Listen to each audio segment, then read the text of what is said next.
Welcome to the AGPIAL audiobook production of DevSecOps and Kubernetes. Don't forget to like and subscribe. Thank you. Now let's go. DevSecOps and Kubernetes. By Lien Dang and Ajmal Kohgadai. Introduction. You know that security is important. And whether your system is cloud native, has transitioned into the cloud with a traditional architecture, or is just starting that journey, you know that the shift into the cloud has made security more complex than ever. What's more, security is now everyone's job. For decades, software development and delivery were slow processes. Early enterprise software was delivered to customers by hand and installed by a trained technician. Cloud providers have changed all that, leveraging economies of scale to offer capabilities that many organizations couldn't achieve on their own and making it cheaper and easier to use virtualization technologies. Fortunately, as more application hosting is outsourced to cloud providers, the resulting changes have brought design, development, testing, deployment, and management teams closer together. That's important, because while virtualization offers fantastic opportunities and capabilities, it also means there are many more moving pieces than there used to be. To handle that, not only do you need solid management capabilities, you also need automation. In the cloud, automation is often referred to as orchestration, because there is one piece in the middle that has to keep all the elements in tempo and on key. Using a tool like Kubernetes to orchestrate the development, deployment, and runtime phases of containerized applications can help immensely with automating and scaling application delivery, but it's not magic. You'll still need to bring together all of the groups involved in development, orchestration, and deployment, because all of them will have different and important insights. For example, when you introduce orchestration, that means development work is needed to create scripts and configurations. Those will then need to be tested and, of course, the team responsible for deployment needs to weigh in on whether they have what they need. It's complicated, but with cultural change within your organization and a shift in viewpoint, you can bring all the right people, perspectives, and insights together into a single team. That's where DevOps in general, and the DevSecOps model in particular, can help. Don't worry if you're not sure what that means just yet. I'll introduce you to DevOps in Chapter 1, and by Chapter 3 we'll be wading into DevSecOps. Along the way, we will be using Kubernetes as an example of a technology that works well with a DevSecOps culture. We'll get into some of these cloud-native technologies later on, but there are two big aspects of cloud-native that Kubernetes can support. The first is automation. Kubernetes natively supports the automation of all of your elements, so deployment of applications is easier and more manageable. On top of the automation, Kubernetes brings abstraction. Software development has long tried to abstract away from hardware as much as possible, and more granular levels of virtualization in application development and management take us much further away from the hardware. Kubernetes supports that abstraction, allowing developers to focus on functionality without needing to worry about how all the different components go together. If you only know one thing about DevSecOps right now, it should be this: security isn't the job of an isolated team. Security needs to be baked into every step of the overall development lifecycle and owned by the development and operations teams as much as it is by the security team. It takes work to identify the right tools, processes, and requirements for your application design and implementation. This report will walk you through the basics of how to do that, starting at the beginning with generating requirements and cascading through the rest of the life cycle. Think of it as a first step toward enhancing your security. If your work touches or manages any part of the software development life cycle, SDLC, this report is for you. In the first half, we'll look at software development methodologies and architectural designs, with a focus on how to integrate security measures into these processes as a whole. Then, in the second half, we'll dive into DevSecOps and the art and science of embedding security into the SDLC to identify and address threats. By the end of this report, you'll have a better understanding of how adopting the DevSecOps mindset can make your team and organization stronger, more resilient, and more secure, from start to finish. Along the way, we will look at how technologies like Kubernetes can be leveraged to better enable DevSecOps philosophies and practices. Chapter 1: Software Development Life Cycles. The problem with software development, as an intellectual activity, is that you can't manage development projects in the same way you can other projects. With a project like building a house, Adding more people to the project, as long as they can operate construction tools, can shorten the overall time it takes to complete the house. In software development, the relationship between people and time to complete is much more complex. In this chapter, we'll take a quick look at the origins of software development. We will examine the process's benefits and the essential stages that any methodology must include. Then we'll dive a little deeper into the pros and cons of several of the most popular methodologies. The value of processes. Why bother with a methodology? Developers and project managers have learned a lot since the early days of serious software development projects of the 1960s. They've created a variety of methodologies to help get large-scale software projects, and even small ones, done faster, more efficiently, and with higher quality. Sometimes the new methodologies spring from a desire to solve a problem the developer experienced with another methodology. Different methodologies have different goals and different problems. A methodology that works wonderfully for one organization might be a bad fit for another. One thing is clear, though, having a methodology is vital. Repeatability and consistency. One goal of any process or methodology is repeatability. You know how to do it again. When you are building something to be sold, you want consistency. You want to know that you've done everything as well as it can be done and in the same way as all the other things, without variation. Variability can lead to defects, which will of course make it more difficult to sell your product. In software, defects are bugs, and no one wants to release buggy code. Consistency is one way to help limit the number of bugs that are in your released software. Process improvement. With a process, you can evaluate how you're doing something and learn from how well it works. You can constantly improve your process to remove defects. Some methodologies emphasize reducing defects, such as Six Sigma. Focusing on process improvement is one of the hallmarks of a mature organization. In Capability Maturity Model Integration, a maturity model developed at Carnegie Mellon University, the highest level of maturity an organization can reach is optimizing. This is where the organization has developed a process that it follows regularly and puts effort into learning lessons and improving that process over time. There may not be as much concern for individual projects or even very small projects getting repeatability, consistency, and process improvement, but commercial organizations should be concerned with these. Without the right methodology to help organizations focus on these factors, or, worse, without any methodology at all, the quality of the product is likely to be poor or inconsistent. DevOps. Historically, there have been a lot of problems with software development methodologies. Long-standing methodologies like waterfall result in long development times with limited communication. This can lead to high cost and low quality, which are not good results from a software development process. Communication problems are nothing new in software development. As companies move toward web applications and web-based deployments, operations teams have become bigger stakeholders than they have in the past. There are several great comics and graphics that highlight how software development used to happen before DevOps became popular. These illustrations usually involve a developer on one side of a wall tossing a software project over to the other side of the wall where the operations person stands. There is no communication and there may not even be much of anything in the way of documentation. DevOps is not so much a methodology, as it is a culture. The culture of DevOps is meant to more tightly integrate the operations staff with the development staff. The operations staff is meant to be there through the requirements gathering to ensure they can deploy and manage the application when it's developed.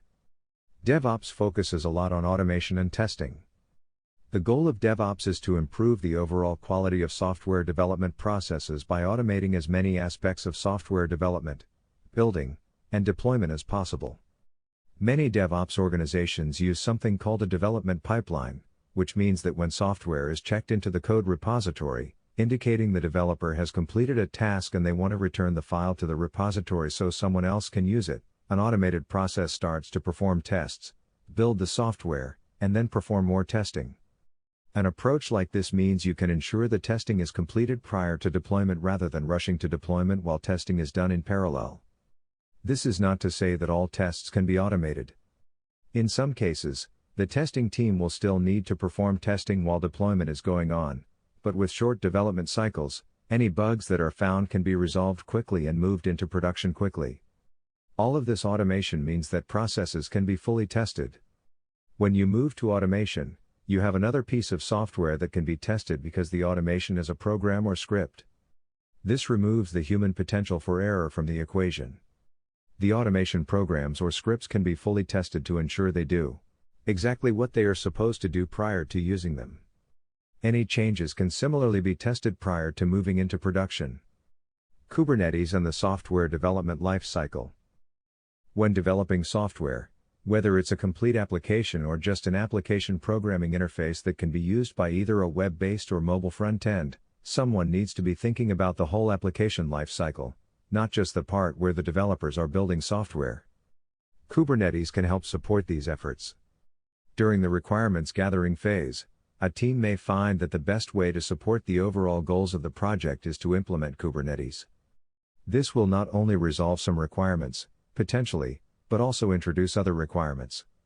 Applications are not usually fully formed out of the gate, but instead a picture of what the application should be arises from an iterative view of requirements. One requirement begets another requirement and so forth until the entire view of the application or project is complete. When a development project commences, there is a requirements phase during which a lot of decisions about the direction of the project are made. This is where Kubernetes comes in, since it is best to decide to select Kubernetes as the orchestration platform up front. This will direct some of the development efforts since Kubernetes was designed for containers. The developers and operations staff know from the very beginning that they will be working with a virtualized application environment. This also means additional development is necessary, or at least a lot of communication is required here since the operations team will be responsible for deploying the project, which means they will probably also be responsible for developing the orchestration scripts and configurations that will be managed through Kubernetes. This is where DevOps and DevSecOps comes in handy as a practice, which we will get into in more detail in Chapter 3. One problem, historically, with testing has been that test environments look different from development environments.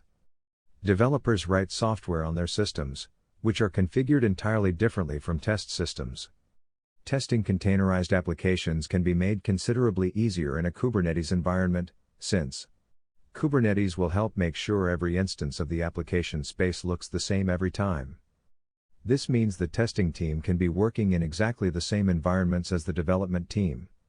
When you abstract away from the individual system and virtualize the application, you get the benefit of the application running in an isolated space with only the prerequisites and dependencies necessary for the proper functioning of that application. Operations teams have spent years trying to make their lives easier, first by writing scripts and creating frameworks to support large numbers of physical systems, and then later doing the same for virtual machines and all the networking and other supporting infrastructure necessary for a complete and complex web-based application. In both deployment and post-deployment, Kubernetes supports operations teams by providing a management framework that takes care of all orchestration that teams had to previously perform manually due to a lack of knowledge or resources, including provisioning of compute resources, storage, and networking, to name a few. Deciding to use Kubernetes can have a big, positive impact on the overall development of an application from requirements through deployment and operation of the application. It's important to ensure all team members are aware of the benefits and requirements of the use of a tool like Kubernetes, though. Summary: software development is a complex task with a lot of people involved in addition to the software developers themselves. Just writing code is a complex endeavor. It helps to have a development methodology to ensure the software that is developed is what the business, the user, or the customer is looking for.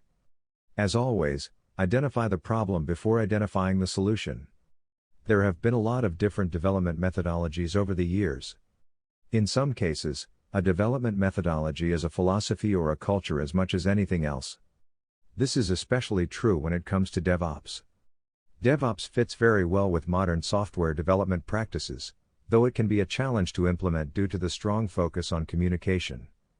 For entrenched development teams used to walls or silos constraining the different teams, this can be a challenge that needs to be overcome.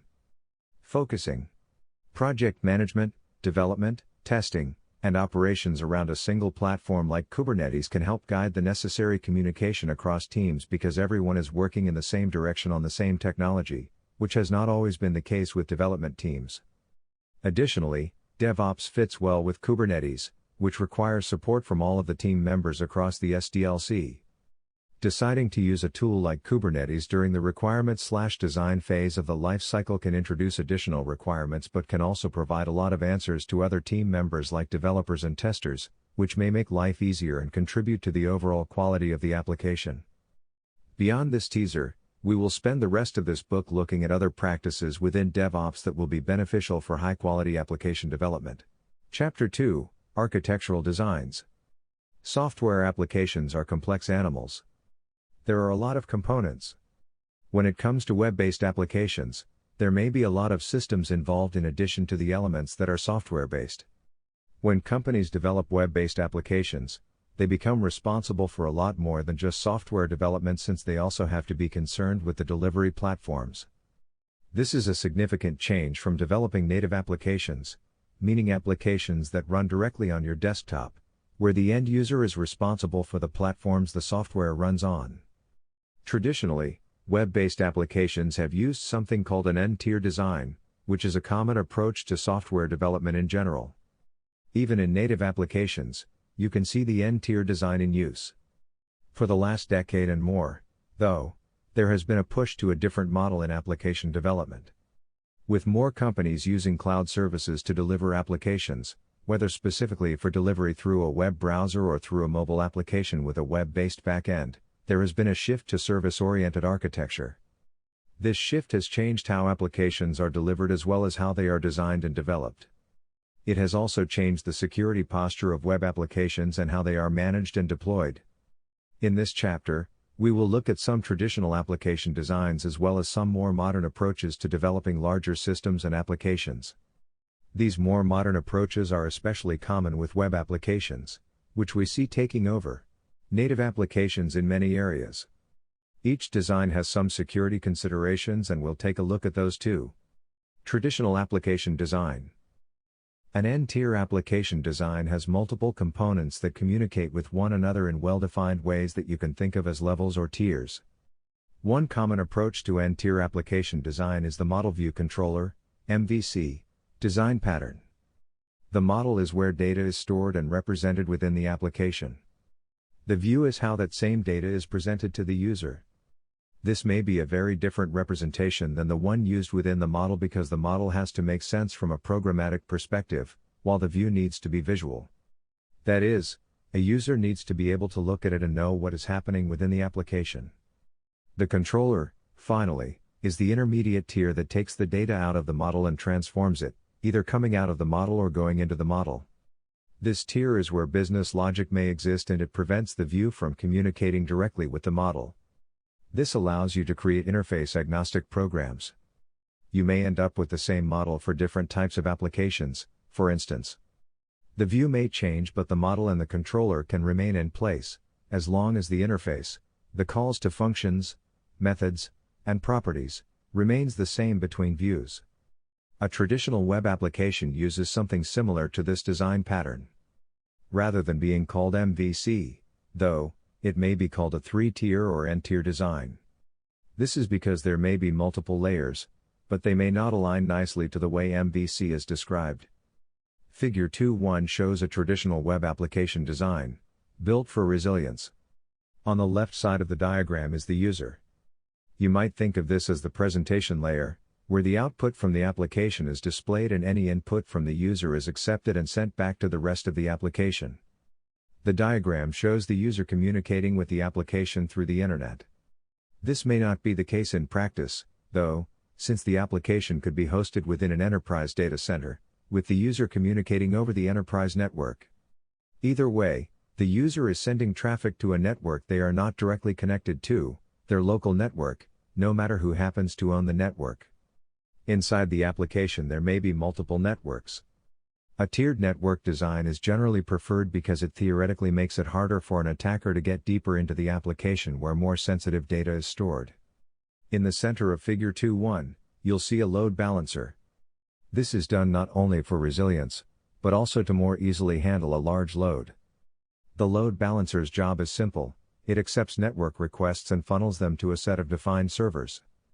There is almost no processing involved at all. The servers, though, have to do some work handling the requests so they can get busy from the perspective of processor utilization. This is less common with much faster processors today than were available even a decade ago, but application design may still follow this pattern. Behind the web server, which serves up any static content and sends dynamic requests on, is the application server. This is where the business logic lives. The application server may be a .NET server that can run programs written in any of the .NET languages, such as .NET or C#. It's also common to use Java-based web application servers like JBoss, Oracle WebLogic, and Apache Tomcat. The application server handles all dynamic requests where programmatic processing is needed. Input from the user is handled by the application, and any response back to the user is generated, primarily, by the application server. The application server also manages the interface with the database server, which you can think of as the model in the MVC approach to application design. Traditionally, the database server has been a relational database, where data is stored in rows and columns in tables. The columns define the properties in the table while the rows are collections of the instances of the properties. They are called relational databases because each table may be related to another table because one column in each of these tables may contain the same data. This is how you can have complex data sets without making each table too complex or unwieldy. In practice, the traditional architecture requires an individual system for each of the tiers. In fact, there may be multiple systems at each tier, as shown in Figure 2.1, where 3 web servers sit behind the load balancer. At one point, this was done with physical systems, but more recently, it is usually done with virtual machines. A virtual machine is a system that is defined by software. There is a piece of software that intercepts all of the requests from the operating system that would normally go to the hardware. The guest operating system has no idea there is a piece of intermediate software acting as though it were hardware. This allows you to have multiple systems running on top of a single operating system, saving you the cost of hardware and other support costs. All of this additional overhead from the operating system to all the supporting applications needed requires work. You may need people who manage the operating system and all that entails, updates, patches, configuration, etc. You may need people who manage the applications. Ideally, every system that is deployed, whether virtual or physical, has been hardened, meaning it has been configured in such a way that it is difficult for attackers to compromise from the outside. All of this work and the people it requires is one reason companies are moving away from traditional application design, especially for cloud deployments. Service-oriented architecture. In the traditional design just discussed, applications are composed of multiple services that are working together. You have a web server, an application server, and a database server. All of these servers, whether they are physical or virtual, are really just services that expose an interface to the rest of the network to interact with as needed. If you deconstruct each of these servers to the functions they provide underneath, you end up with a lot of services within the application. A traditional application has a central processing node, like the application server. In a service-oriented architecture, everything is more exposed. Figure 2.2 shows a simple diagram of what that might look like. In a service-oriented design, there is a central means of communication called a service bus. Messages are put on the bus and the bus takes care of getting each message to the right service to be consumed. For example, if you want to call an authentication function from the profile service, you just put the message, basically, the method call including the name and any parameters the method might need, onto the bus and the bus takes care of calling it. The response to the method call also gets put onto the bus and it gets returned to the correct calling party. You may be wondering why this is a useful way of designing things, since we're just calling functions/methods and getting responses from them. This is just how programming normally works. The difference with this design is that the bus can manage services spread out across multiple systems. You are no longer constrained by having to have a monolithic application design with all the components on one system. You are also not constrained by sometimes needing to use cumbersome remote application services like Remote Method Invocation, RMI, or Remote Procedure Calls, RPCs.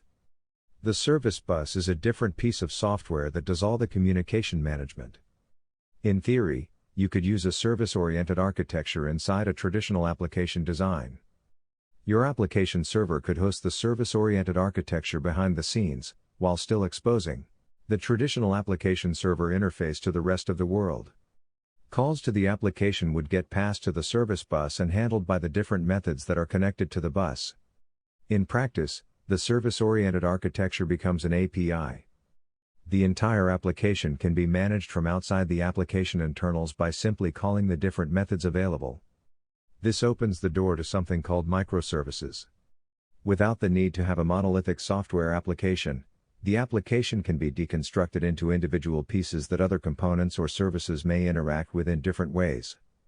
This can mean you end up with multiple applications, as functionality is put together in different ways. No longer does a single entity control the flow of the application. Service-oriented architecture can also help to enforce a programming practice called design by contract, where each method or function within the overall application space has a set of expectations that must be met, the contract, before it can be called. If you have arbitrary entities calling methods within the application space, it may be essential to have those contracts in place. If the contract isn't met, meaning that preconditions aren't in place as defined by the function or method, the call to the function or method will fail. This helps to drive better programming behavior by ensuring only correct data is sent into functions. This reduces the burden on the function so it can focus on what it's supposed to do without having to make sure the data passed in falls within acceptable bounds. Once you start to deconstruct the application, you no longer need so many servers. Nor do you care about traditional design where every service has a physical or virtual server. The only thing you care about is the individual components of the application, meaning the functions or methods that comprise the interface to the application. Cloud-native design. Cloud-native design builds on top of the move away from the traditional monolithic applications each having their own server approach that service-oriented architecture takes. Cloud-native design takes advantage of that decoupling of traditional services and servers. It uses virtualized deployments, but rather than virtualizing an entire system, it virtualizes an application. From a security perspective, this is a good thing. Before we get there, though, let's take a look at what containers look like. Figure 2.3 shows a diagram of containers.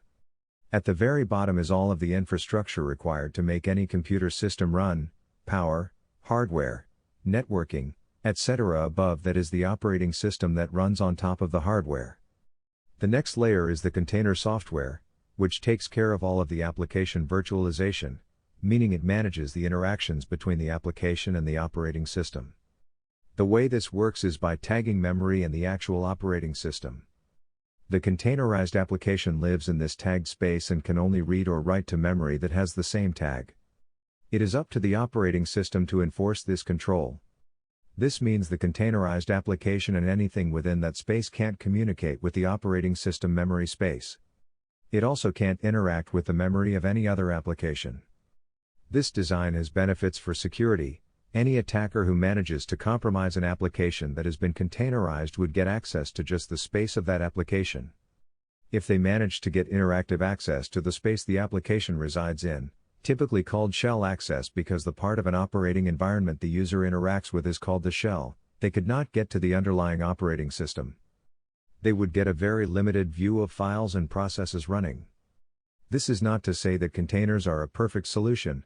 Vulnerabilities in the container software could allow more access than theory would suggest. Another great thing about virtualized applications is that they are very easy and quick to start up. Starting up a containerized application can be so fast that it can be started in response to a user request, exist only so long as the request is being processed, and then go away. If the request was from an attacker who had managed to compromise the virtualized application, the access to that container would go away. Even if the attacker were able to maintain access to the container, it would exist only to serve the attacker. No other requests would go through that container, so the attacker would have access to almost nothing. You can take this virtualization a step further, and some cloud providers have. If you are building your own application, you are going to construct it from a number of functions or methods written by application developers. The application development team doesn't care about anything other than the function they are writing. Why not virtualize the function itself so it only exists as long as it is being called? At that point, there really is nothing underneath the function, in theory, that could be compromised in any way. You get a small chunk of memory that belongs to the function, just like a function would get a stack frame in a native application. You can develop applications using these techniques using cloud providers. Providers such as Microsoft Azure, Google Cloud Platform, GCP, and Amazon Web Services, AWS, all have serverless functions that can be used to develop and deploy an application. This can make life a lot easier from the perspective of the security professionals as well as the system administration team. Management considerations. Once you start decoupling functions from applications and applications from servers, meaning the application no longer lives within a single application server space, you have a lot of moving pieces to manage. This is also true when you are talking about large-scale applications where the different application servers, such as the web server, application server, or even the database server, are run from inside a container. Suddenly, you have a lot of virtualization possibilities and a lot of different pieces that need to be managed. As mentioned earlier, once you start virtualizing applications and even functions, you have a lot to juggle. Application virtualization speeds up deployment, which means you can easily design your applications to make use of this speed. You can respond very quickly to load, meaning volume of requests, by standing up individual instances of the virtual components on an as-needed basis. Alongside this capability, though, is the problem of maintaining the application content and configuration. You need the ability to easily manage the life cycle of each virtualized application. Content within a web server space, for instance, may change. If the content is stored inside a container, any update to the content requires tearing the container down and replacing it. Similarly, if the application changes, you need to be able to take down all the containers that are running it when you update the application. After all, one advantage of using web-based applications is the control you have over the version that has been deployed. If you can't manage the lifetimes of the containers running your code, you start to have less control over your application and the version being presented to users, which leads to inconsistent behaviors within the application and potentially disgruntled users. A common container runtime implementation is Docker. Docker provides the interface between the operating system and the application being virtualized. It will run on common operating systems like Linux and Windows. While you can develop your own applications and containerize them within Docker, you might also take advantage of the Docker Hub registry, which stores implementations of a number of common applications. Docker will automatically download the latest for you, initialize it, and then run the application. While you can definitely make use of Docker, containered, or CRIO to manage containers, you may find you need another piece of software to manage the deployment and configuration of the containers. Another software platform, such as Kubernetes, can make this process easier because in addition to providing a container implementation, it also provides a complete orchestration system to manage the deployment and life cycle of the containers. Google initially developed Kubernetes in 2014.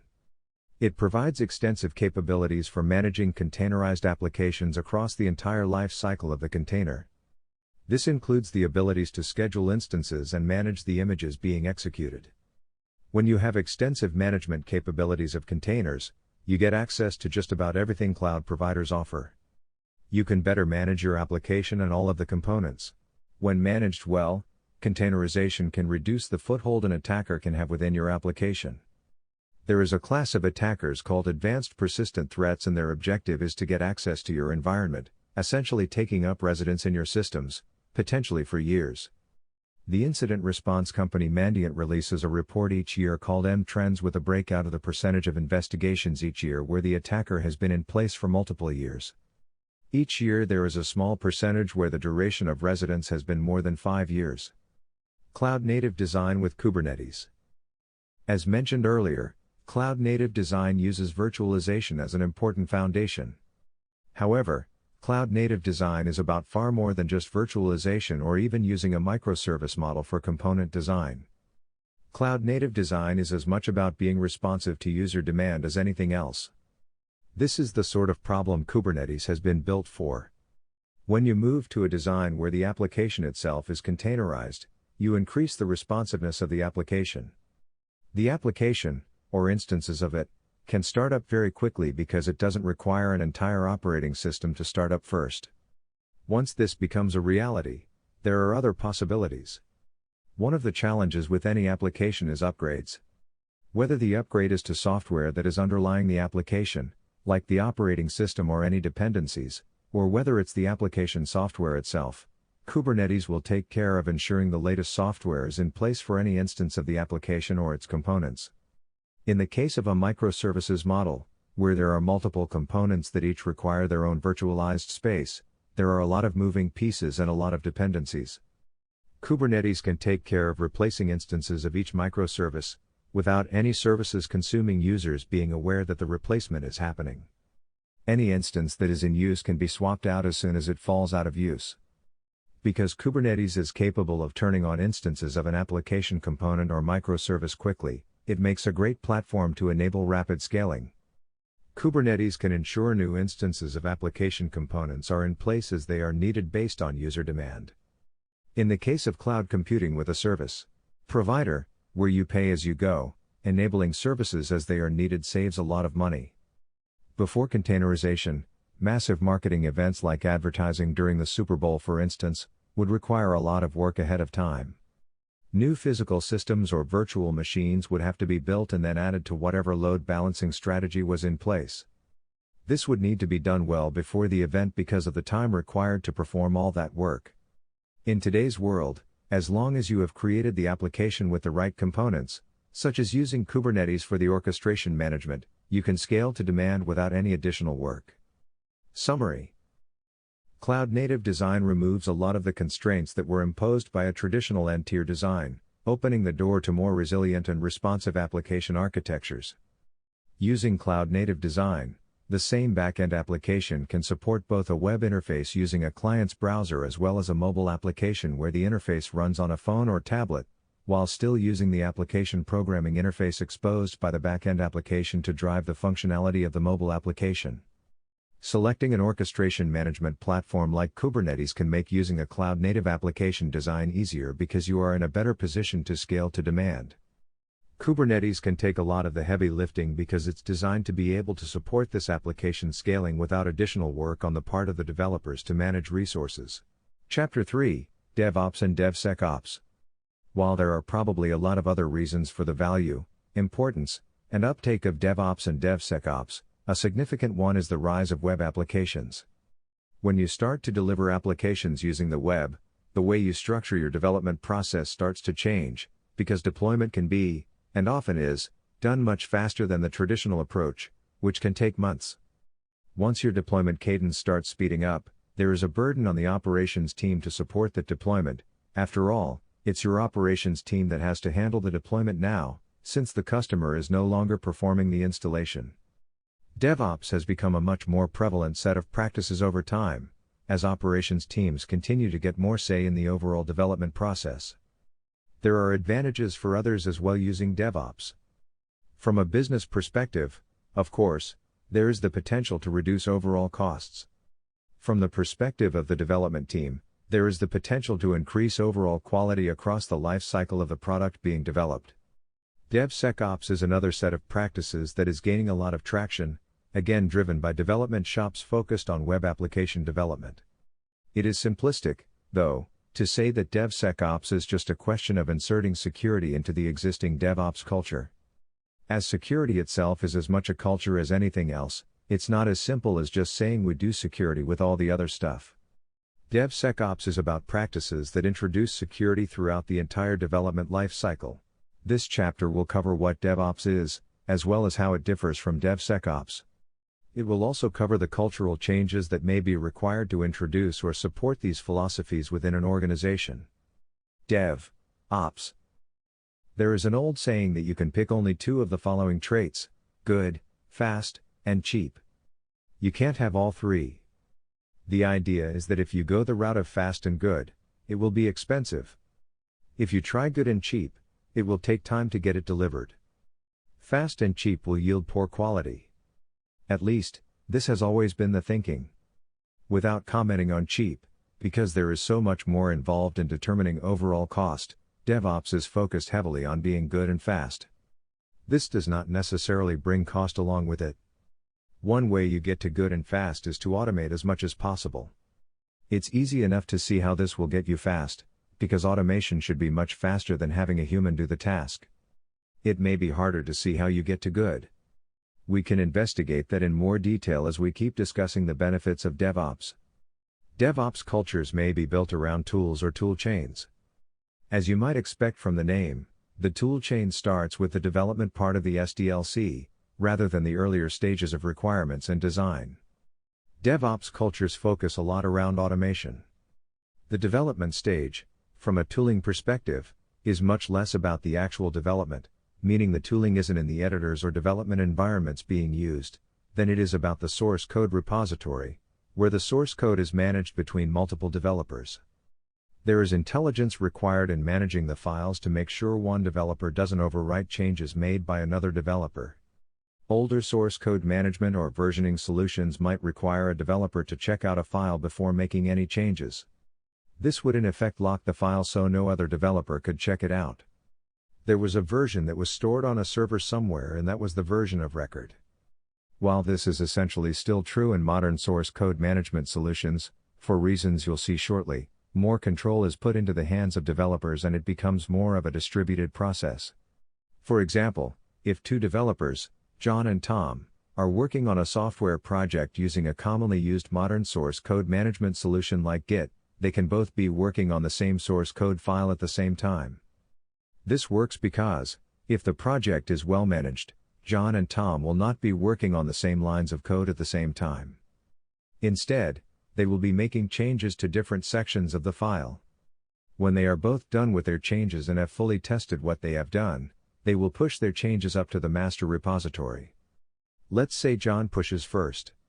When Tom pushes his changes, the Git software will tell him there is a set of changes already in place that he doesn't have. He will then be able to merge his changes with the changes already in place in the master repository. Figure 3.1 shows a collection of folders and files managed using the public repository GitHub. Once the changes to the source code have been committed to the master repository, the software can be built. This is the process of taking the source code and compiling it to a form that is native to a computer's processor. Not all software needs to be compiled. Some will remain in its original, source code form. This is the case for languages that are interpreted, such as Python or JavaScript. In the case of an interpreted language, a build is a run through the source code to ensure there are no failures that result from the recent changes. This is similar to a compilation in the sense of looking for syntax errors, but it does not result in an executable as a compilation process does. This build or construction step can be done automatically. If developers are trustworthy, the whole check-in process can be automated to the extent that once conflicts are merged, the server may be able to push all the changes into the current branch of the software, ready for building and testing. Once the build has been completed and all files and components are in place, testing can also be automated. One way to do this is to ensure test cases are written alongside any functional development. If you are adding functionality to the software, you need to develop a test case that will validate that functionality. This should include a small function that will implement that test case. These test cases can then be executed to validate the software performs as expected. In addition to these functional tests that are written by developers, test engineers will also write test cases that can be executed in an automated fashion. One advantage of automated testing is that the pass/fail results can be easily charted to show where you are in terms of the health of the software development. Both build failures and test failures can result in alerts to interested parties, as well as be reported on a dashboard that shows green/red health status, giving project managers or business leaders an instant readout of the state of the software. Once the software has been built, checking for syntax errors that may cause problems with the user experience later, and then tested, it can be deployed. This may require pulling all the necessary files into a package that can be installed. It could also be as simple as just copying files into place. In many cases, the application may be managed not just as application files but also systems.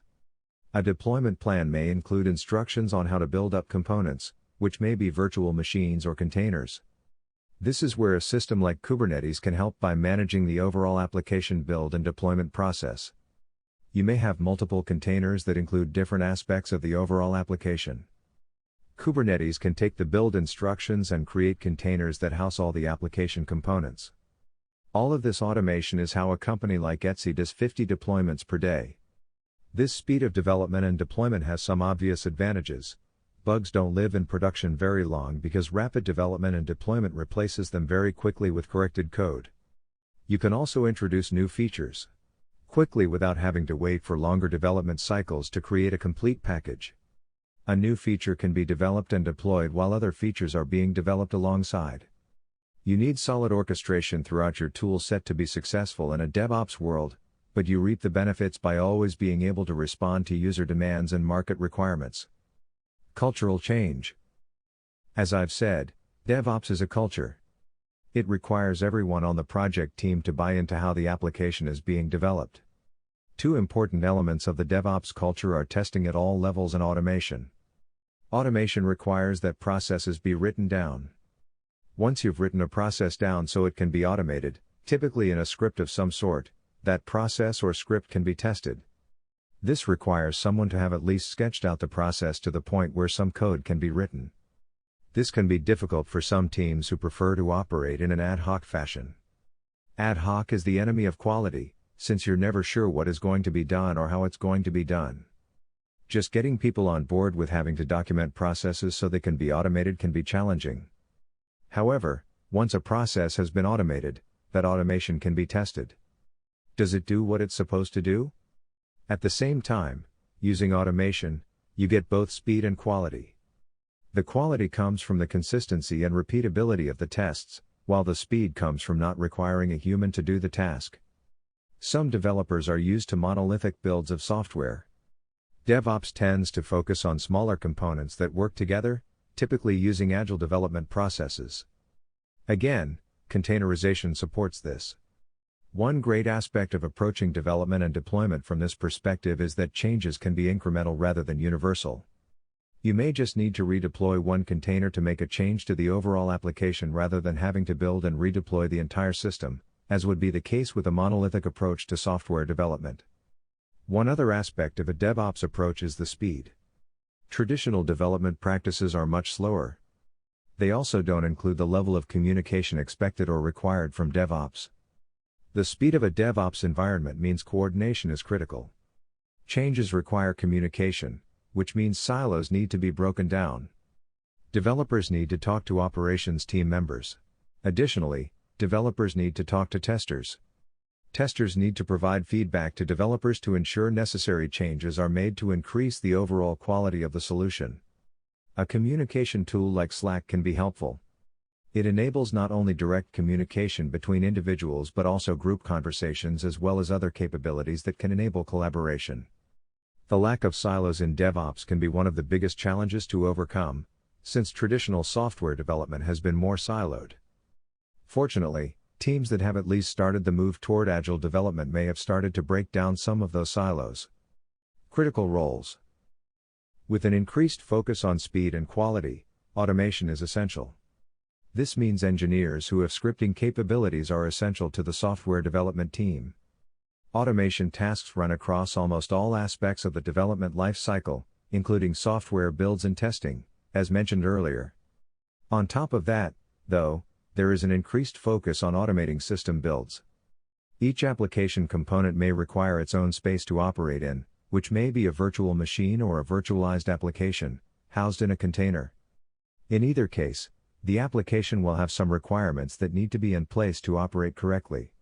You may start from a base virtual machine with just the operating system, or you could have an empty container. In either case, you need some help getting your individual components built up correctly. Again, this is where selecting tools can help out. However, you also need to make sure you are matching your tools to your people. Kubernetes can help with a lot of your system management automation across the lifetime of the application, but you need to make sure you have people on staff who can correctly manage Kubernetes. Just having a tool in place doesn't help if you don't have the right people to manage it. Another important element of DevOps is testing, because quality is such a focus of the DevOps philosophy, and you can get to higher quality with a solid testing strategy. Testing should start at the very beginning of the development process with the developers, which is another of those cultural things since developers are not often trained to write tests or test cases. Skilled test engineers will be essential. They will either need to be able to automate their own tests or work closely with automation engineers to do the automation. This is not to say that all testing has to be automated, but speed of deployment relies on that automation. Any testing that has to be done manually may happen post-deployment. This has long been a common approach in software development, especially when it comes to security testing. The advantage to the DevOps model is that issues that have been identified during post-deployment testing can be resolved quickly. Cattle and pets.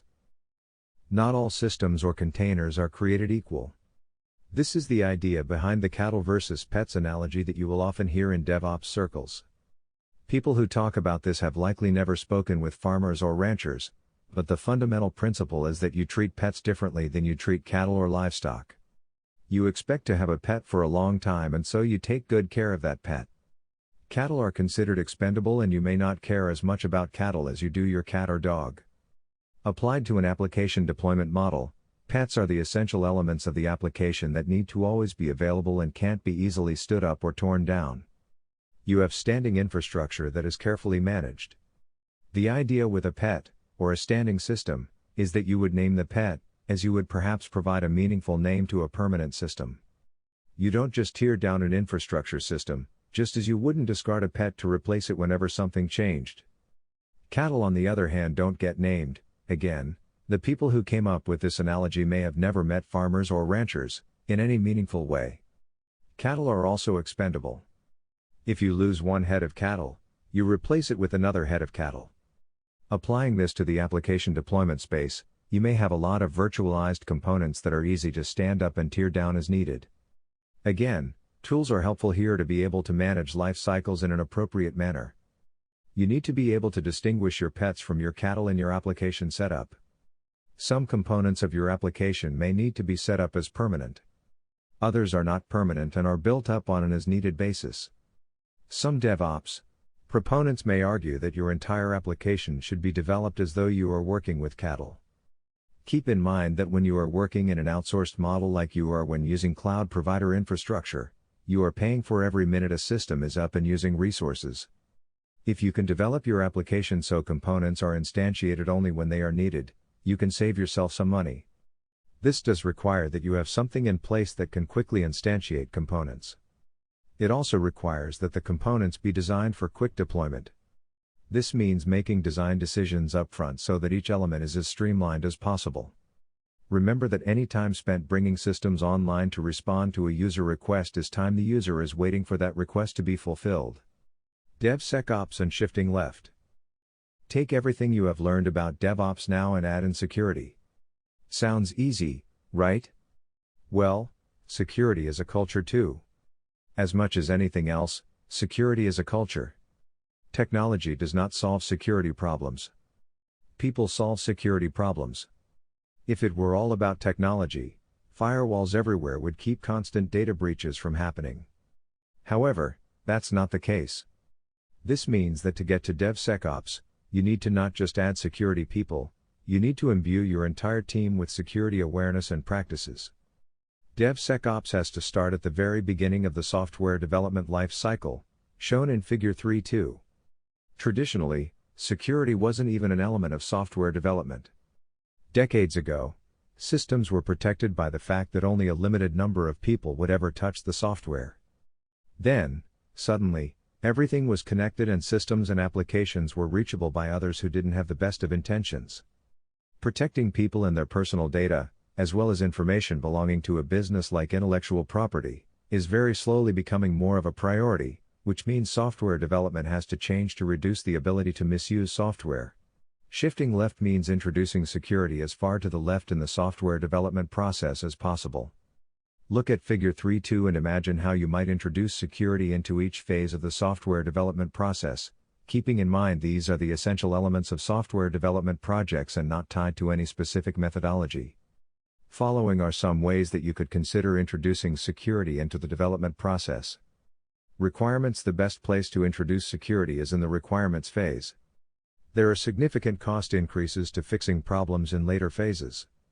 There may be a number of ways of addressing security in the requirements phase, but a simple one is threat modeling, and then ensuring that the threats identified have mitigations in place. Design/development. The same threats identified in the requirements should be kept in mind during the design and development phase. Designing how the product is going to operate should not introduce new threats, while also limiting the impact of existing threats that couldn't be removed. Additionally, developers should always be following secure programming practices that are specific to the language they are using. This may include using techniques like style guides to ensure all developers are writing code in a similar way, which may reduce vulnerabilities while also making the source code easier to read and fix later on. Additionally, in cases where developers are expected to write test cases, they should be trained to write misuse cases and test against those so their software is more resistant to bad or malformed data being passed through functions they write. Testing all requirements should be addressed during testing, but specifically any threat mitigation identified in the requirements phase should be tested to ensure the mitigation is in place and works. This is definitely a case where misuse and boundaries should be tested. Data should be introduced that would violate the specifications to ensure any application failure is safe, meaning it doesn't present an attacker with the opportunity to manipulate the program space or introduce and run code. Deployment. The deployment phase may be one of the most critical, especially in the case of web applications or any application that is hosted in a network environment. All systems and containers that are deployed should be hardened, meaning unnecessary software or services should be removed and all access requirements reviewed and tightly controlled. The goal of deployment should always be to limit the attack surface, meaning the ability of an attacker to see any service from either the internet or within the network space controlled by the deployment team. While we talk about shifting left, the reality is that in pushing backwards through the development life cycle, security should be introduced into each of those phases. Ideally, you'd start with the requirements phase, but in cases where you have well-entrenched development processes and teams, dropping security into the early phases may be challenging. Again, you are making large cultural changes and people will likely resist them. It may be easier to slowly push your way backward from the far right, ensuring that at least security testing is done, then slowly introducing secure programming practices to the developers, and then trying to introduce threat modeling during the requirements phase. It's worth noting that security will typically require specialized staff, and you may not be able to find a single person who understands security from the perspective of all phases, so you'll be adding additional bodies to your development team. Security professionals may balk at a DevOps/DevSecOps model. They sometimes feel that the speed of development and deployment will sacrifice security. The reality is the speed ends up helping overall security of the application since security bugs can be fixed and updated software deployed much faster. Additionally, moving toward a deployment model where everything is virtualized can also help security. As mentioned previously, in cases where systems are up permanently, attackers can take up permanent residence in them. If you have systems that are more fluid, such as a container model where applications are virtualized and there is very little else exposed to an attacker, even if an attacker gets access to an application, when that container is shut down, because it's not needed or an update has been deployed so the existing container is removed and a new instance spun up in its place, the attacker has to start all over in compromising the application. DevSecOps with Kubernetes. As much as anything else, the move to DevOps/DevSecOps is about getting humans out of the middle of processes that are simply better handled by software. Once you get a human out of the equation, you get rid of errors caused by mistakes, typos, no process, jumping ahead of instructions, or any number of other problems that humans are prone to. This is not to say that all errors are caused by humans and that automation removes all errors. After all, if there are errors in the instructions provided to the automation system, you will just keep having the software make the same mistake over and over and over. Along with automation comes consistency, of course. You develop a plan you want your orchestration system to take care of for you, you test it to make sure it is doing what you expect, and then you let your orchestration system keep taking care of it over and over and over, exactly the same way, every time, until you change what you want done. Fortunately, this is where Kubernetes excels. There are lots of ways to implement automation, including a lot of infrastructure as code, IAC, software such as Ansible, Puppet, Chef, and Terraform. Once you start moving to a container-based model, however, the additional complexity presented by those software platforms may not be necessary. IAC is about building up systems and deploying software onto systems where the IAC software is managing the platform. If you are using containers, you can skip system builds because you aren't using systems, you are using containers, which don't necessarily require IAC systems. Rather, the container management system manages the definition of the container, including the application that will reside in the container as well as all the dependencies needed for that application to run successfully. Reducing complexity is usually a good thing, especially when it comes to security. The fewer software components running, especially from a management perspective, the smaller the attack surface that can be compromised. Additionally, it means there are fewer things that can go wrong, which means there is less potential for system or application failures. A failure often means the service is unavailable to a user. While you can still use all the IAC software you like if that's the preference of your DevOps engineers, it is not strictly necessary for a Kubernetes implementation if Kubernetes is used extensively for the application development and deployment. Another job of operations staff is often monitoring the application for performance, load, and health. Kubernetes takes care of this, making life easier for operations staff. Kubernetes will keep an eye on all the containers under its care to ensure they are behaving as expected, replacing containers as needed or adding additional containers to support the overall health of the application. With Kubernetes taking care of a lot of concerns that operations staff typically have, the entire development team can focus on what's important, making sure the application supports user needs, rather than spending a lot of time addressing the needs of the operations staff to efficiently support the application. As with so many other things, letting another system take care of the low-level tasks in order to focus on what's most important is a good idea. Summary: introducing DevOps to an existing development shop can require a significant change in culture. It can take a lot of work to ensure all team members are on board with the differences since the focus of development shifts to speed and quality. The speed change alone can be jarring to some development teams. Getting to speed and quality requires a lot of automation. This is also a significant change for some development teams, who may rely on either ad hoc or strictly manual processes. Moving to automation requires formalization of processes since you can't automate an ad hoc process. But not all developers or engineers like to sit down and clearly define what they do. Similarly, security is a culture shift. Security is often seen as someone else's problem. The best approach to security is to ensure applications are developed in a way that makes them resistant to attack from outside. This requires introducing security in the requirements phase, where security becomes part of the job of everyone in every phase through the remainder of the software development life cycle. Tools are essential to automation. You need to make sure you are selecting tool sets that will support development from the source code repository, through the build process, testing, and deployment. You should also consider how you are deploying your applications. Are you using pets, machines, virtual or physical, that you keep and maintain on a persistent basis? Or are you using cattle, where nothing is sacred and everything can be virtualized, meaning you can remove it as needed? Selecting a management and orchestration platform such as Kubernetes can help the process of moving from pets to cattle and guaranteeing consistency across your deployment. Keeping security in mind throughout the life cycle can be challenging but also beneficial. Security professionals should keep an open mind to the possibilities of a DevOps/DevSecOps model. There are a lot of advantages in being resilient to attack with regular and consistent updates to an application as well as automation of testing and deployment. Finally, any deployment model where no component has much of a lifespan, because everything has been containerized and is constantly being instantiated afresh, will make an attacker's life difficult.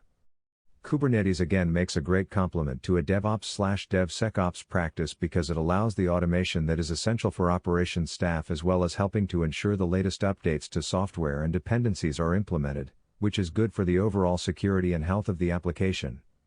Using a tool like Kubernetes can help to shift the focus from operating the low-level aspects of the application to focusing on the user-oriented aspects of the application to improve the overall user experience. Chapter 4: Security and Requirements. The best place to start introducing security into the system's development process is in the requirements gathering stage. While we've been referring to software development so far, it's really systems development because when it comes to web applications or even backends to mobile applications, we aren't talking about a single software package any longer. We are talking about multiple components that are installed either on virtual machines or in virtual containers. This effectively makes it systems development, even if the purpose of the full system is to deploy and provide access to applications. When approaching systems development security, it's really easy to panic and be afraid of everything. The best approach is not to try to address every problem that may potentially arise, particularly if it's very unlikely for that situation to happen. The best approach is to follow good practices in hardening deployments and secure programming, but also to think rationally about threats that may remain. Even following the best hardening and secure programming practices will leave an exposure to attack simply because there will always be ways for an attacker to get in. The moment there is a program running, that program can be misused. For this reason, some technology providers, such as Microsoft, espouse the principle of assume breach, where you're operating under a tacit assumption that there has already been a breach, and your job is to find it and stop it from spreading. One way to improve the overall quality and security posture of any systems development project is to start with a threat modeling exercise. The purpose of threat modeling is to identify areas that may be misused by an attacker. Once these areas have been identified, you can develop requirements to either remove the potential threat or you can focus on mitigating the threat, meaning you are attempting to minimize the potential impact that could result from the threat being actualized. This chapter will go deeper into how you can extract security requirements, primarily by looking at threats. Once you have identified threats, you can translate the mitigation of those threats into requirements. Risk and threat and vulnerability.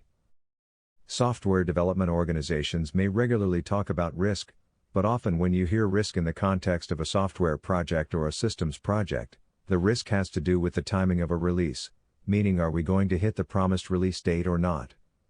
In one sense, this misuses the term. The concept of risk is often poorly understood across the information technology community, which leads to the word being used incorrectly. Let's start with a clear definition of risk. Risk is the exposure to loss, based on the likelihood of an event occurring. In other words, when you say there is a risk of rain today, you are really only talking about half of a risk calculation. You are talking about a high likelihood, perhaps. What you are missing is the loss. What loss are you going to incur if it rains today? If you are hosting an outdoor event where people have paid a lot of money for tickets and you have spent a lot of money on preparation, rain may require you to refund the tickets, while still being out the costs of preparation. There is a loss there. When you factor in the high likelihood of rain, meaning a high likelihood of that loss occurring, you have a high risk. You'd need to know how much money you were going to be out, assuming there was no chance of rescheduling the event, to determine the actual risk. There are two types of risk assessment. The first, and preferable, type, though it's harder to achieve, is quantitative. This means you assign numeric values to the likelihood, probability, and the loss, typically expressed in a monetary unit like dollars, and you'll get a number out. Some people find this very hard because they either haven't looked for or can't determine the likelihood value and may find it difficult to assign an actual monetary value to the loss. This quantitative approach is commonly expressed as multiplying the annual rate of occurrence, which is an expression of probability meaning the number of times a year an event can be expected to occur, by the single loss expectancy, a monetary value indicating the amount that would be lost if the event occurred. You end up with an annualized loss expectancy. This is a numeric value you can assign to any given event to be able to assess the risk of that event versus any other event. Because they find it difficult to assign values to probability and loss, people often follow the second type of risk assessment, a qualitative approach.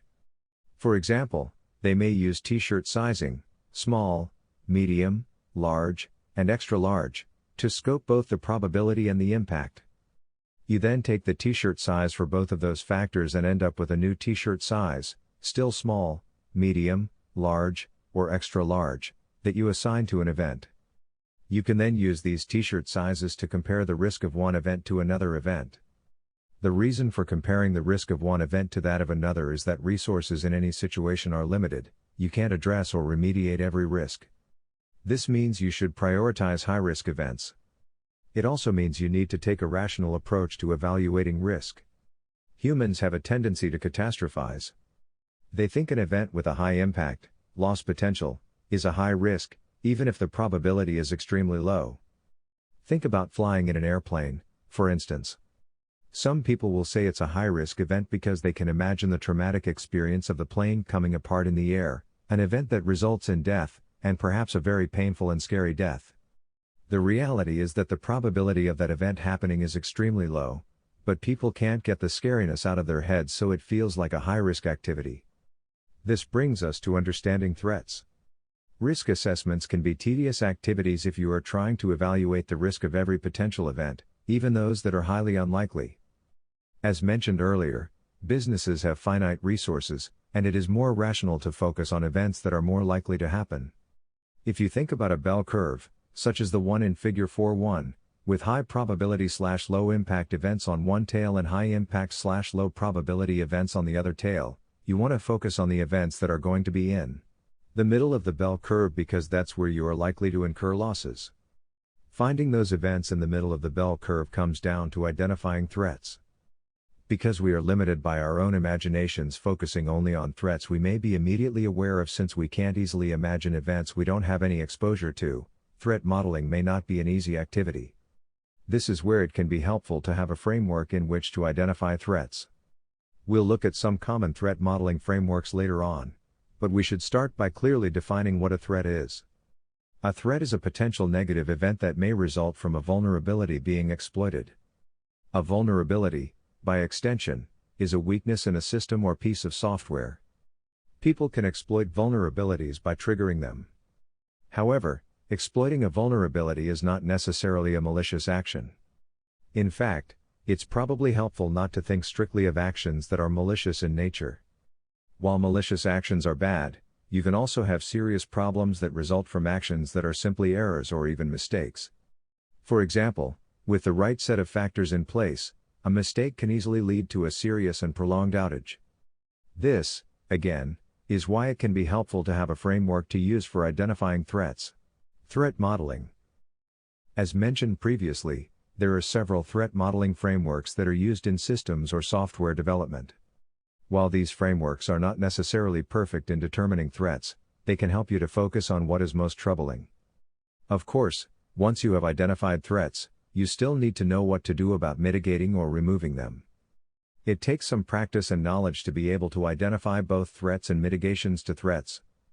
As you will see in the following discussion, some frameworks are going to be better than others depending on how your organization thinks about threats. You can also mix and match the different threat modeling approaches instead of using one exclusively. It's important to note here that the goal of a threat model is not to eliminate threats. In any system or software application that interacts with users, especially remote users, it's not possible to eliminate threats. The goal of developing a threat model is to better understand the interactions within complex systems to find areas where you can limit either the impact or likelihood of a threat manifesting. Ideally, you reduce the overall risk resulting from these threats to a level the business is comfortable with. We're going to take a look at three commonly used threat modeling frameworks: STRIDE, DREAD, and PASTA. One important element of risk that isn't included in the previous definition is the need to be informed. Businesses regularly make decisions based on risk assessments. It's not possible to make an informed decision if the risk is not clearly understood or even identified. Pretending a risk doesn't exist, incorrectly identifying likelihood or impact, or simply not assessing the risk at all means the business has not made an informed decision. STRIDE. STRIDE, a model introduced by Microsoft in 1999, is a commonly used approach to assessing threats, especially within software development processes. It's based on a set of threat categories identified by the developers of this methodology. The following categories, which form the STRIDE acronym, help to better identify problem areas within a complex system. Spoofing. Spoofing is an attempt by one entity to falsify data in order to pretend to be another entity. This may be one user pretending to be another user, or it may be one system, in the form of an IP address for instance, pretending to be another system. Spoofing can impact confidentiality or integrity in any system. One way to protect against spoofing is strong authentication and data verification. Tampering. Integrity is one of the three essential security properties: confidentiality, integrity, and availability. Tampering is when data is altered, meaning it has lost its integrity, since it is not in the same state when it is retrieved as it was the last time it was stored. Tampering attacks can be remediated with strong verification using techniques like machine authentication codes. Repudiation. Repudiation is any entity being able to say it didn't perform an action. An example is someone writing a check then later saying that they didn't write the check, even though their signature appears on the check. As signatures can be falsified, without witnesses it may be impossible to say with certainty who wrote out and signed the check. Any action that can't be clearly assigned to an entity may violate the concept of non-repudiation. Information disclosure. A privacy breach or inadvertent leak of data is an information disclosure violation. The use of encryption can be one way to protect against information disclosure, but it's not a perfect solution since keys can be stolen and used to decrypt information, resulting in a disclosure. Encryption without appropriate key management is not sufficient to protect against information disclosure. Denial of service. Anytime an application or service is unavailable to a user when the user expects it to be available is a denial of service. The same is true when a user expects to be able to get to data and that data is unavailable. These types of attacks can't always be protected against since some of them are simply outside the control of the system developer. However, ensuring applications are resistant to crashing is a good start. Elevation of privilege. Attackers who manage to get control of a running process will have the level of permission or privilege assigned to the user that owns that process. Commonly, this is a low level of access, which means the attacker is often going to attempt to obtain elevated or escalated privileges so they can do more on the system they have compromised. Any ability to move from a low level of privilege to a higher level of privilege is privilege escalation, also called elevation of privilege. By always using the principle of least privilege, that is, never giving any user or process more permissions than it needs to perform essential tasks, you can help protect against privilege escalations. Having an understanding of these categories helps to shape your threat modeling actions, but sometimes you need some additional support.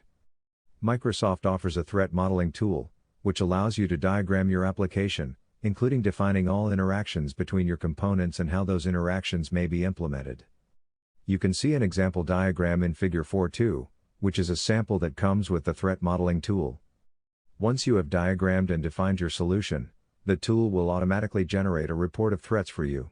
The tool follows the STRIDE model in developing the list of threats, so you will find threats identified with the categories discussed earlier. Figure 4.2 includes threats like potential data repudiation by OS process, potential process crash, weak access control for a resource, and spoofing the OS process.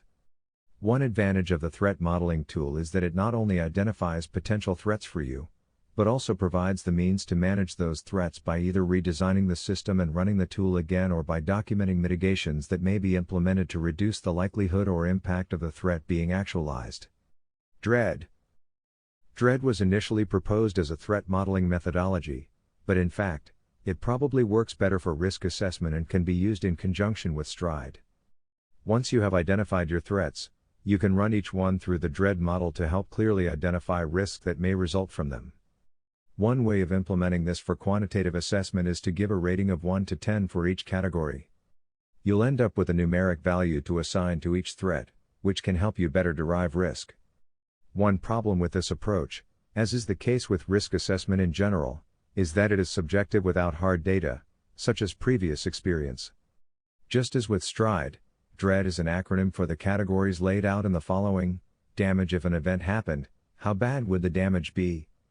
Reproducibility, how easy is it for this event to occur, meaning what is the level of effort or level of difficulty involved in making this event occur? Reproducibility may be much higher if there is a widely available proof of concept or exploit available, as it requires nothing but the ability of the attacker to find the exploit. Exploitability may seem the same as reproducibility, but there are subtle differences between whether an attack can be reproduced and how exploitable it is. Let's say it's easy to reproduce the attack, but in each run-through you get a different result. Not all of the attack attempts end up giving the attacker access to the system. Sometimes, the application under attack just ends up shrugging off the attack. Other times, the attacker gets control of the process space. Exploitability may be low in this case while reproducibility is high. Affected users, how many users are going to be impacted? You may also factor in the type of user who is impacted. Let's say customers can get access to the application but the application can't be managed by the operations team, for instance. You may want to factor in the level of the user and rank users by how important it is for them to get access. Discoverability, how easy is it to discover that the exploit is possible? As before, This may be a function of whether details about the vulnerability and exploit are available publicly. As you can see, there can be a lot of subjectivity in each of these categories. Microsoft used this model for a period of time, but it is no longer in use there. Some of the categories here are similar to those used by the Common Vulnerability Scoring System, CVSS, which uses a set of factors to generate a severity score for a known vulnerability. This can help you make decisions about whether to remediate the vulnerability quickly or whether the remediation can wait. Dread can be used in the same way. It's another data point that can be used to determine what to do about a threat that has been identified. You can use the same dread model for vulnerability assessment once a vulnerability has been identified. PASTA. PASTA is the process for attack simulation and threat analysis, and rather than being a threat model in the way Stride is, it is a process that can be used to identify threats and mitigations for them. PASTA is a 7-step process. 1. Define objectives. As always, it's better to clearly define the problem before looking for a solution. Rather than trying to tackle everything at once, this step clearly defines what is in scope for this assessment. You may choose to look only at critical assets or critical data sources, for instance. You may also define the tools and testing methods in this step. 2. Define technical scope. Complex systems have a lot of dependencies, so it may be essential to clearly define the technical scope to limit the inquiry. You don't want to be digging into libraries, for instance, that are out of your control. You may want to limit yourself to only one part of the system rather than the entire system. 3. Decomposition and analysis of application. This is where you start drilling into the way the application or system is composed.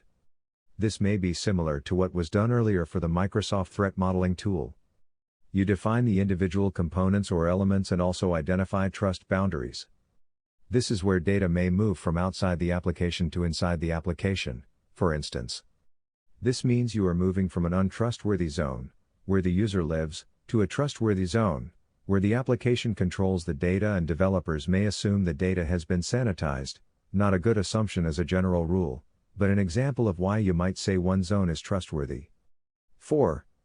Threat analysis based on intelligence sources. Assess the known threats. For example, you may use components that have known vulnerabilities and there may be exploits for those vulnerabilities, or you may be exposed to common known vulnerabilities because of development practices used. 5. Attack/exploit enumeration and modeling. In this stage, you use an attack tree to model what an attack might look like and how it may operate. An attack tree is a way of diagramming a process with decision points or options along the way. You may make different decisions about how you handle an attack based on the path through the model. An example of an attack tree is shown in Figure 4.3. 6. Analyze modeling and simulation. Once you have created your attack trees, you can start to understand the potential for damage from the attack. This is done by running simulations of the attack and determining its likelihood. 7. Risk and impact assessment. Once you have identified the likelihood, you should also assess the impact based on a successful execution of the attack, and then determine the risk.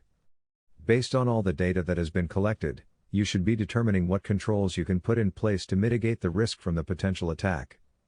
You'll see that PASTA is a very detailed approach to threat assessment, and there is nothing here that would necessarily prevent you from folding in other approaches. You could use Stride as you are looking for attacks and exploits by looking for places where information disclosure is possible, for instance. You might also use Dread as you are doing the risk and impact assessment to give you a broader view of the aspects of the attack that may impact the system. Summary. You always need to have a starting point when you are developing something. You need to define the problem before you start working on the solution. If you don't, how do you know if your solution fits the problem? Without a clear definition, you have a solution in search of a problem, which is not a great way to try to sell or market anything. The same is true when it comes to addressing security for any system or application. You need to know what it is you are protecting against, since you can't protect against everything. A good place to start is by identifying threats, which will help you better identify potential mitigations to address those threats. Once you know what threats you face, you can start to generate requirements based on the threats identified. The problem then becomes how to identify threats. There are some methodologies that can be used, including the Stride methodology, which identifies 6 categories of threats: spoofing, tampering, repudiation, information disclosure, denial of service, and elevation of privilege. As you are assessing your system or software, you should be looking for places where your application may introduce the potential for an incident in one of these categories.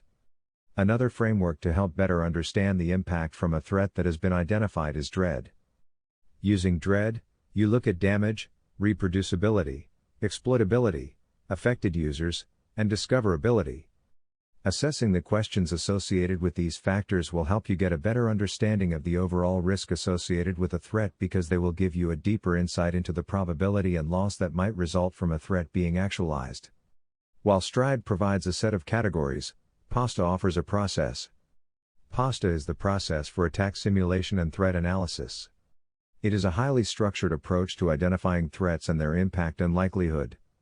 To implement PASTA, you need to be able to deconstruct the application, identifying trust zones and how data passes through the different components.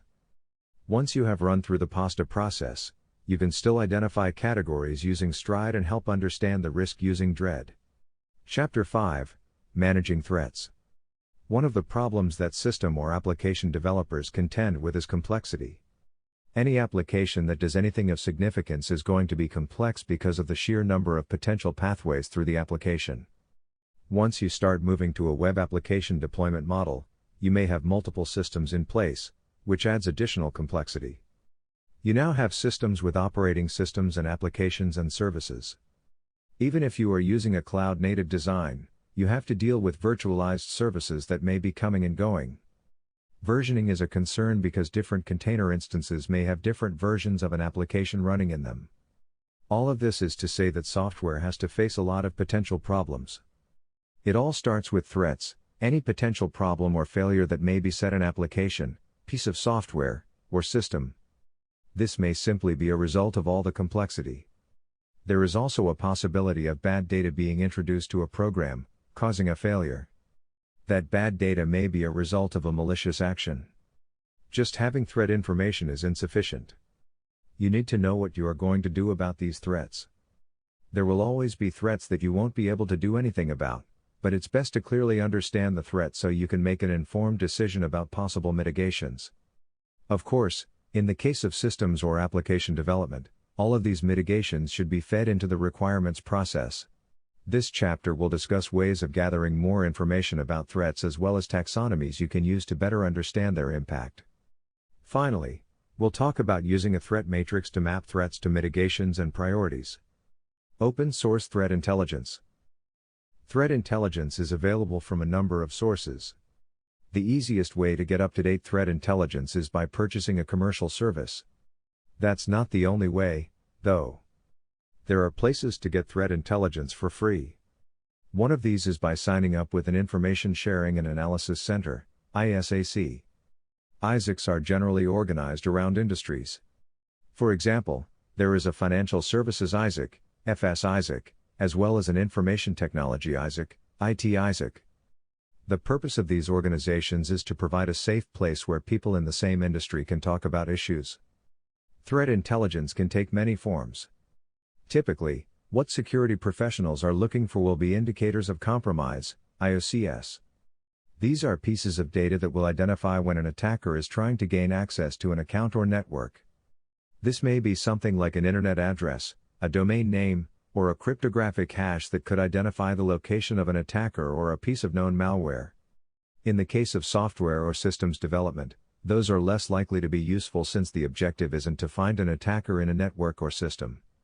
Instead, you want to know how attackers behave. This will help identify how they may try to misuse a piece of software or a system. What we are looking for are tactics, techniques, and procedures, TTPs. Fortunately, there are a lot of sources of TTPs, which are the actions attackers take. One of the challenges with TTPs is there can be a lot of them.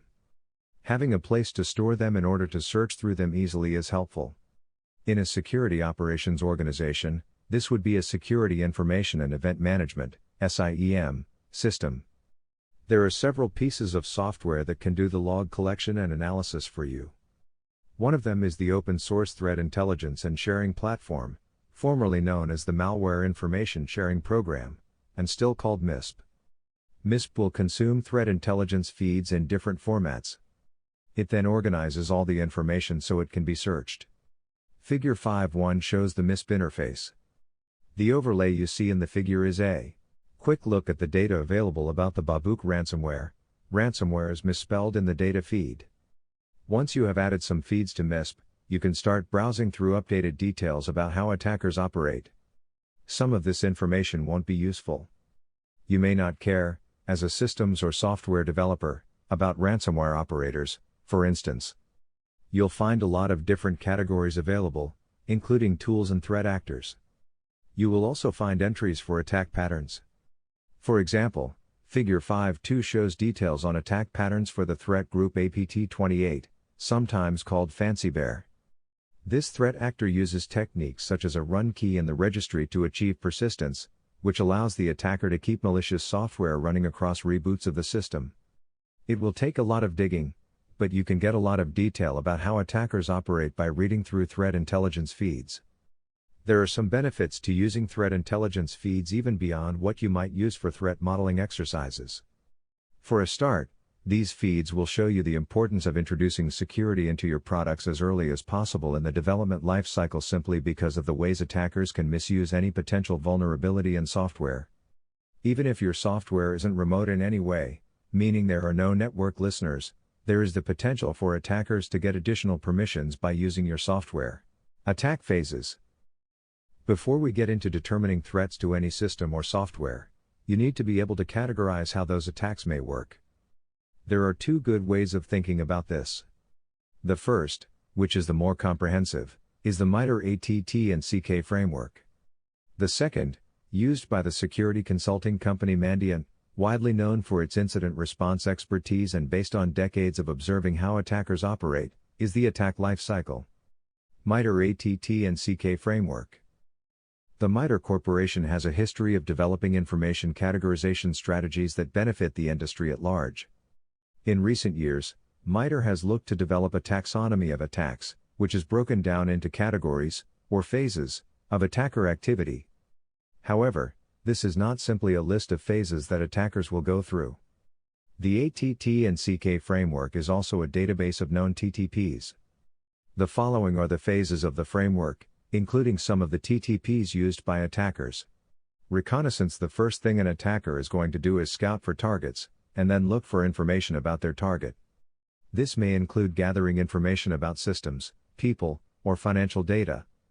This may come through using open source information that can happen without the victim ever knowing, or it could come from scanning victim networks to gather details, which is likely to be noisier and more prone to detection.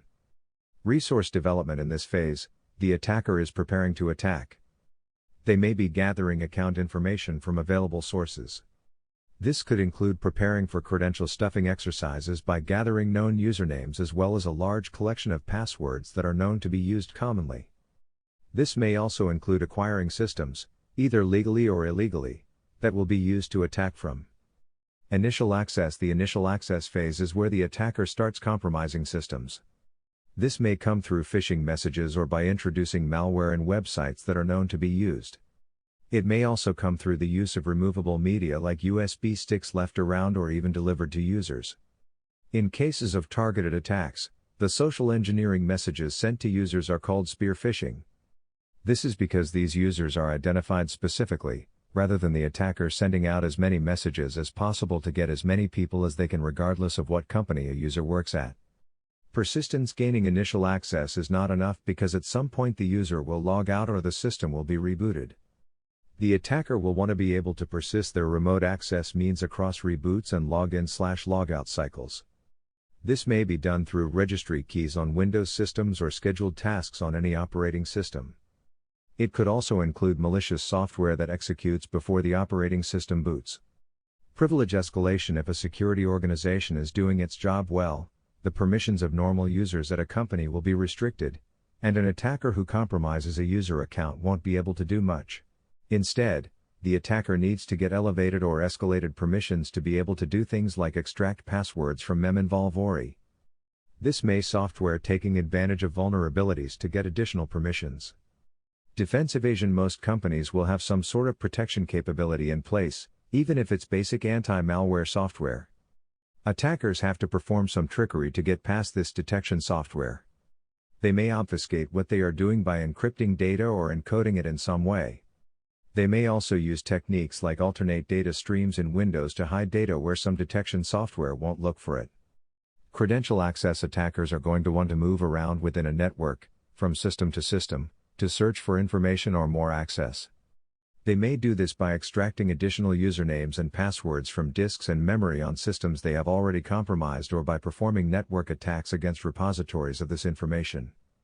Discovery: in the process of looking for information they may want, whether it's intellectual property or personal information that can be monetized, attackers will be looking for additional systems and services that may contain that information. This information may come from searching through the history on a system, including hostnames that are visited by a user. Lateral movement: lateral movement is the process of hopping from one system to another within an environment.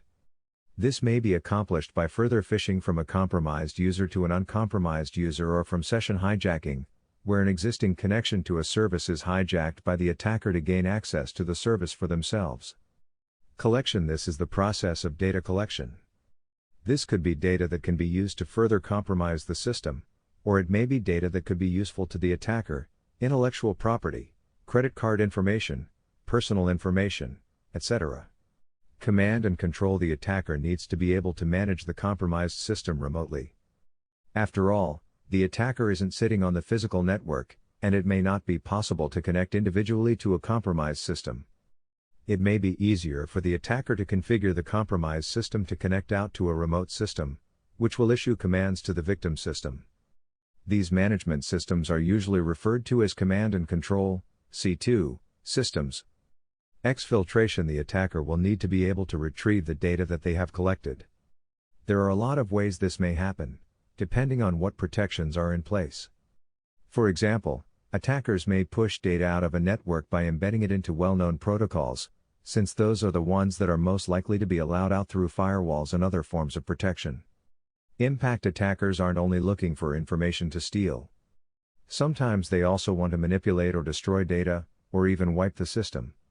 This may have been the goal all along, or it may just be a result of getting caught in the act and then attempting to destroy as much as possible on the way out, perhaps in part to obscure their actions. As before, there is a lot here and not all of it is going to be useful to your situation.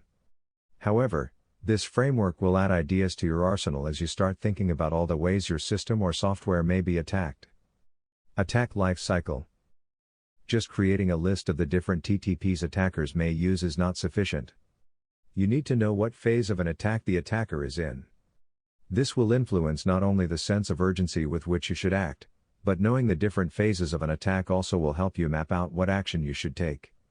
An attack life cycle is not a structured methodology in the way MITRE is. Instead, it's a way of thinking about how attackers operate in the real world. The attack life cycle shown in Figure 5.3 is commonly used by the incident response company Mandiant in its approach to investigations. This diagram shows all of the stages an attacker goes through, from reconnaissance to completing the mission. This is based on years of observations of how attackers work. If you go back to well-known infiltrations from the 1970s and 1980s even, including those by Kevin Mitnick and the Chaos Computer Club, you can easily map them into this attack life cycle. The difference between this and the MITRE ATT&CK framework is that the attack life cycle is more targeted. The ATT&CK framework is a taxonomy, while the attack life cycle is meant to describe how attackers operate in the real world. One advantage to the attack life cycle is that it clearly illustrates the cycle or loop that happens once attackers are in the environment. This cycle is suggested in the ATT&CK framework, but since that framework is focused on cataloging TTPs, it's not as clear what actually happens. The attack life cycle allows you to visualize it using an attack matrix. Now that we know how attackers operate and what they do, what can we do? Once you have been through a threat modeling exercise to identify all the potential threats to your software system, you can start mapping those into the phases of either the ATT&CK framework or the attack life cycle, depending on which makes more sense to you. The threat modeling exercise, whether it's using STRIDE or another threat modeling methodology, is going to create a list of all of the possible threats to your system or application, or at least a list of all the threats you are able to identify. Remember that threat identification requires some skill, some experience, and some imagination. Each of those threats should be categorized into one of the attacker phases so you can better visualize how the attacks based on those threats will happen and when they would be used. We can use an example attack matrix developed by Microsoft to describe the potential threats to a Kubernetes installation. A portion of the attack matrix is shown in Figure 5.4. There are other threats that were identified, but as this is used for the purposes of explanation, there is no reason to get exhaustive about these threats. We will be able to use the threats here to demonstrate how you would use the threat matrix as part of a DevSecOps environment. The company StackRox, now part of Red Hat, which specializes in Kubernetes security, has provided some guidance on how to better protect your Kubernetes implementation based on this threat matrix. StackRox took the analysis Microsoft did and provided some detail around how you can mitigate the threats that were identified. However, we are going to take a different look at how to use the threat matrix and derive requirements from it. Let's take one of these threats as an example and talk about how you can generate some requirements based on it. An easy one is an exposed dashboard. Keep in mind that not all threats are going to be introduced by an application under development. They can encompass any application, platform, or management software you may be using to support the application or system. In the abbreviated matrix shown in Figure 5.4, an exposed dashboard would fall under misconfiguration. The requirement for the exposed dashboard thread is the Kubernetes dashboard will not be available/exposed to any unknown system or network. This means we need to make sure the Kubernetes dashboard, which is being used to monitor and manage all of the virtualization within the application, is only accessible from known network devices. Additionally, the Kubernetes dashboard should only be accessible to authorized users who have been authenticated using multi-factor authentication and have appropriate roles assigned. You may notice this set of requirements does not define the implementation. The requirements then cascade through the rest of the system's development life cycle. From a design perspective, the Kubernetes dashboard may be placed in the virtual network in a location that isn't accessible. You may implement network security groups that limit access to known Internet Protocol, IP, address blocks. Additionally, you would need to design the appropriate identity and access management that would allow you to force multi-factor authentication on users. You will also need appropriate procedures in place to ensure that provisioned users should have access to the dashboard. Beyond the design phase, we need to introduce requirements to the testing phase as well. The testing group should be fed this requirement. They should test to ensure that in the completed application, the dashboard is not exposed and cannot be accessed from unknown network segments. They should also test to ensure multi-factor authentication is required for all users. There isn't much they can do in the way of testing to ensure that only appropriate users get access. That's up to someone else later in the process. The deployment phase also has to be factored in. The deployment team needs to ensure the application is deployed based on specifications. In this case, since we are using Kubernetes, there will be automation in place to manage the deployment. Once you start automating, you can validate the script or configuration that dictates the deployment and test the script to ensure it behaves as expected and the results match the requirements. The National Institute of Standards and Technology, NIST, provides a lot of guidance for federal agencies regarding information security. NIST Cybersecurity Framework, CSF, breaks out security operations into the following phases: identify, protect, detect, respond, and recover. These are useful to consider when developing applications and deploying systems. So far, we've been focused on protection, but there's a lot more to security than just expecting that you will be able to prevent all attacks from happening. In many cases, you may find that attack traffic will look like legitimate usage. This is the case where the Kubernetes dashboard is exposed. An attack leveraging a public exposure of the Kubernetes dashboard will use the same web-based requests that authorized users are making. The difference is they will be coming from networks that don't belong to the organization that owns the application. This is something we can monitor post-deployment. One problem with deployment is that it can drift. People make changes to running systems that alter configurations and behaviors. Once you get through deployment, you need to manage and maintain the application. This should always require monitoring. You can monitor access to the Kubernetes dashboard, as in the example threat under consideration, and throw up an alert if there is successful access from an unexpected address. Similarly, you can monitor for any successful access that doesn't use multi-factor authentication. While this is a single example using a very simple threat that's easy to manage, you can see how the process would work. It can be time-consuming, but by using this process, you can get better at generating requirements that not only cover the extent of the software development life cycle, but also can be used to help detect attacks against the system or application, which will make the application more resilient to attack. Summary: attackers continue to be prolific, which helps generate a lot of information about how they operate. This can be extremely useful if you are following a threat-based approach to application security. One problem with using threat modeling is that it requires either a lot of experience or a lot of information about how attackers operate. Identifying threats is not an easy task. They don't just fall out of a book or the existing requirements. You need to know a lot of TTPs so you can inform your idea of what a threat is. Fortunately, there are open-source threat intelligence tools that can help you expand your imagination and develop a list of threats. Once you have a list of threats, you need to categorize them using a taxonomy like the MITRE ATT&CK framework or the attack life cycle to help you prioritize them. There are problems that are within your control and problems outside of your control. You may find that identified threats in the exfiltration phase may not fall under your control and may not be anything you need to worry about. Once you have categorized your list of threats, you can start to generate requirements. You should think about requirements across all phases of the software development life cycle. Threats may be mitigated in the design/development phases, but those mitigations should be tested to ensure they work. Additionally, some threats may be mitigated in the deployment phase. Threats should always be followed all the way through from design to deployment. You should also consider requirements that may be necessary beyond deployment. After all, not every attack is going to look abnormal. In fact, you may consider the idea that most attacks are probably going to look normal, since it's common to attack applications using the protocols and data they speak and understand. This means you should consider the phases of the NIST-CSF: identify, protect, detect, respond, and recover. You aren't going to be able to protect everything. You need to be able to detect when bad things happen that couldn't be protected against.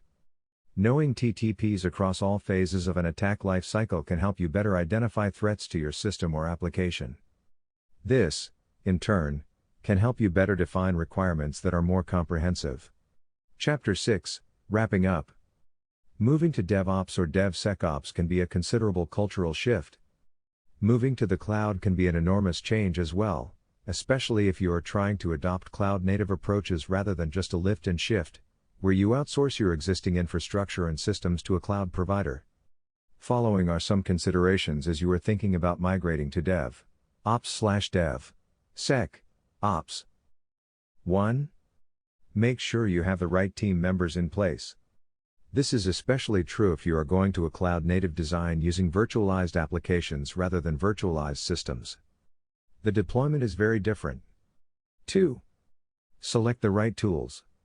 If you are going to virtualized applications rather than systems, make sure you have a solid orchestration and management platform in place. This may be something like Kubernetes, which can manage the entire life cycle of virtualized applications. 3. Automate as much as possible.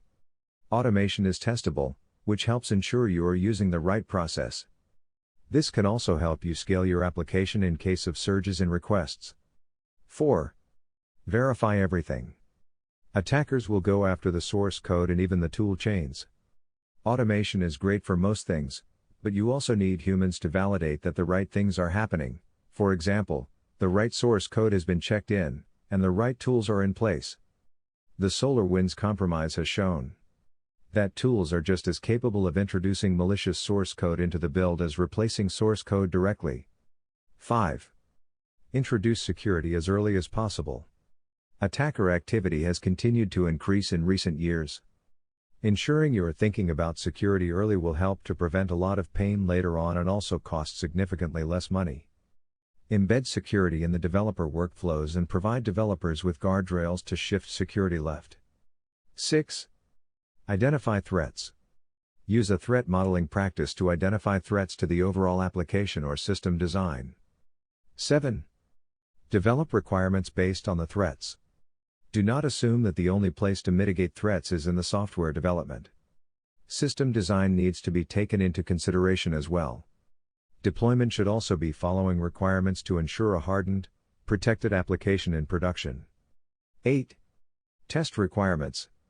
Make sure all of the requirements that are generated end up as test cases and are verified before deployment.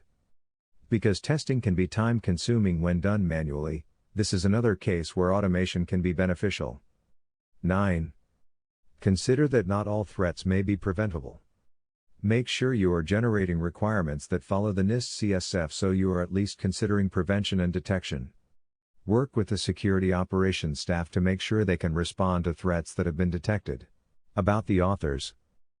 Lien Dang is Senior Director of Product and Marketing for Red Hat Advanced Cluster Security for Kubernetes.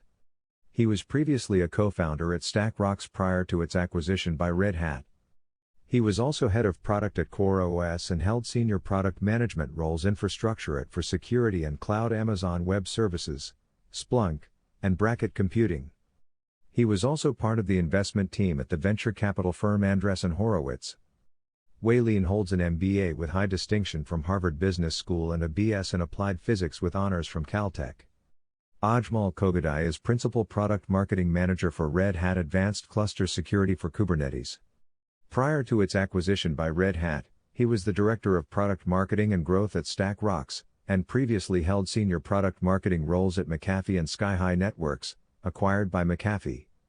This has been an AGPIAL audiobook. AGPIAL, a good person is always learning. Don't forget to like and subscribe. Thanks for listening. Check out our other channel content. Have a great day and enjoy life.